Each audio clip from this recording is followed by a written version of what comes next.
નમસ્કાર. અમે જેવી રીતે હંમેશા છેવાડાના માનવી સુધી પહોંચવાનો પ્રયાસ કરીએ છીએ અને અમે કચ્છ ભુજની મુલાકાતે આવ્યા હતા અને અહીંયાનું મોટું ગામ છે દહીસરા કે જ્યાં અત્યારે અમે ઊભા છીએ. આમ તો રાત્રિનો માહોલ છે પણ મોટું ગામ છે એટલે લોકો જાગે છે. શું નામ છે તમારું? મારું નામ દીપ ઠક્કર.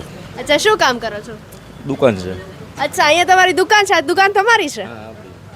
અચ્છા, તો સારા એવા ધંધા પાણી ચાલતા હશો ને? હા, બહુ મસ્ત. અચ્છા, કેટલા વર્ષથી દુકાન છે? મારે 11 વર્ષથી છે. આ જ જગ્યા ઉપર છે? આ જગ્યાએ ત્યાં આટલી સરસ મજાની દુકાન છે અને અહીંયા તો મને સિમેન્ટ રોડ દેખાય છે. ગામમાં કેવા કેવા વિકાસના કામો થયા છે? ગામમાં બહુ સારા એવા વિકાસ થયા છે. બધું લગભગ ફેસિલિટી બધી મળે જ છે. બધું છે, કોન્ક્રીટ રોડ છે, સ્કૂલ છે, બધું છે. પાણીની વ્યવસ્થા છે, લાઇટ પણ 24 કલાક છે.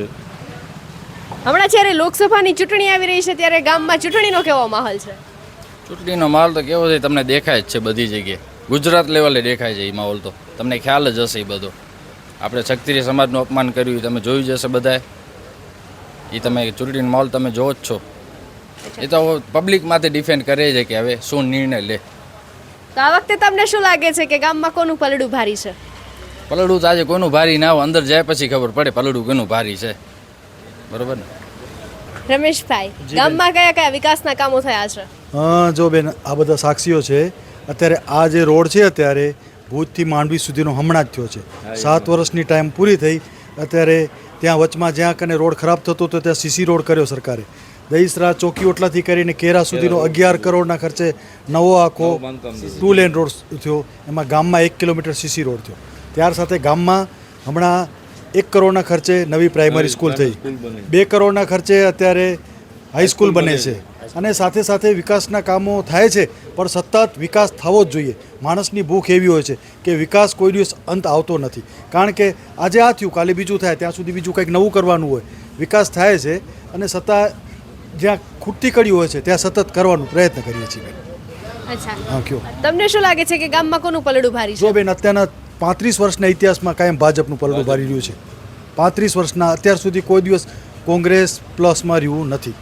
અને એનું કારણ છે બેન કે આ એક પાટીદાર વસ્તી, બીજા બધા મહાજન સમાજો અને બીજા બધા સમાજો મોસ્ટ ઓફ ભાજપ સાથે છે. છતાં ચૂંટણી એ ભળ્યું નારિયેળ હોય છે, ખુલે ત્યારે સાચું. અત્યાર સુધી કોઈ દિવસ કોંગ્રેસ આ ગામમાં જીતી નથી. અચ્છા, ચાલો માની લઈએ કે ફરી વખત ભાજપ સરકાર ચૂંટાઈને આવે છે તો શું શું આશા છે? કેવા કેવા કામો તેઓ કરશે? હા બેન, કામો તો ઘણા કરવા જોઈએ. જે કરવા જોઈએ, અમારા કચ્છના અત્યારે નર્મદાનું કામ ચાલુ છે પણ છતાં એ કામમાં પ્રગતિ આવે, જલ્દીમાં જલ્દી પાણી આવે, પીવાનું પાણી આવે, ખેતીનું પાણી આવે. સાથે સાથે અત્યારે કચ્છમાં ભૂકંપ પછી બહુ ઘણો વિકાસ થયો છે. અત્યારે કચ્છમાં 2001માં ભૂકંપ આવ્યો ત્યાર પછી કચ્છની આખી ચિત્ર જ ચેન્જ થઈ ગયું છે. એમાં ટુરિઝમ હોય, વિકાસ હોય, નર્મદા હોય, રોડ રસ્તા હોય, પણ છતાંય વિકાસ થવો જોઈએ. એમાં જ્યાં જ્યાં ખૂટતી કડીઓ હોય, જે કોઈ હોય, જે એ થવો જોઈએ. બેન, સાંસદ તરીકે તમે કોને જોવા માંગો છો? સાંસદ તરીકે બેન, હું જો તમને બહુ સાચું કહું, હું ભાજપ પાર્ટી સાથે જોડાયેલો છું એટલે હું તો વિનોદભાઈ ચાવડાને જ જોવા માગું.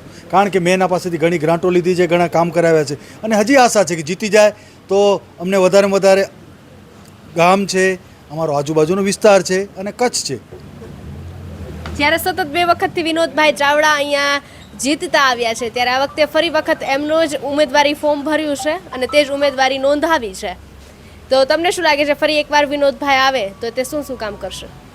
હા બેન, હજી ઘણા બધા અત્યારે સમજી લો કે ઇન્ડસ્ટ્રીઓ છે, પછી અત્યારે નવા નવા સોલાર પ્લાન્ટ છે. હજી કચ્છમાં વિકાસના ઘણા બધા જે અત્યારે પોર્ટ ઉપર ધમધમે છે. હજી ઘણા પોર્ટ જગ્યા એવી છે કે જે પોર્ટ ડેવલપ કરવાથી કચ્છનો ઘણો વિકાસ થાય. કચ્છમાં પુષ્કળ પ્રમાણમાં ખનિજ છે. એ ખનિજનું યોગ્ય રીતે સંકલન થઈ અને જો નીકળે તો એ પણ કચ્છને ફાયદો છે, સાથે સાથે આખા ગુજરાતને પણ ફાયદો છે. ખનિજ એવી વસ્તુ છે બેન. પ્રચાર પ્રસાર માટે આવી ગયા સાંસદ? બેન, સાંસદ આવી ગયા, બીજા કોઈ નથી આવ્યા. ભાજપવાળા આવી ગયા છે, કોંગ્રેસવાળા હજી આવ્યા નથી. અચ્છા, આ ગામ છે દહીસરા અને અહીંયાના લોકો એવું કહે છે કે વિકાસ થયો છે પણ સામે અમુક લોકો કટાક્ષ કરવાવાળા પણ છે કે જેઓ એમ કહે છે કે આ વખતે તો જોઈએ, કેમ કે આ વખતે થોડો રસાકસી ભર્યો ખેલ છે, થોડીક માથાકૂટ થઈ ગઈ છે, થોડુંક રાજકારણ ગરમાઈ ગયું છે. માટે હવે જોવાનું રહેશે કે એમ કીધું કે આ ભર્યું નારિયેલ કહેવાય. જ્યારે જીત કોની થાય છે, રિઝલ્ટ આવે ત્યારબાદ જ ખબર પડી શકે છે. આવા એક નહીં અનેક ગામ છે જેની અમે તમને મુલાકાત કરાવવાના છીએ. માટે જોતા રહો BS9 TV ન્યૂઝ એન્કર છાયા સાથે. નમસ્કાર.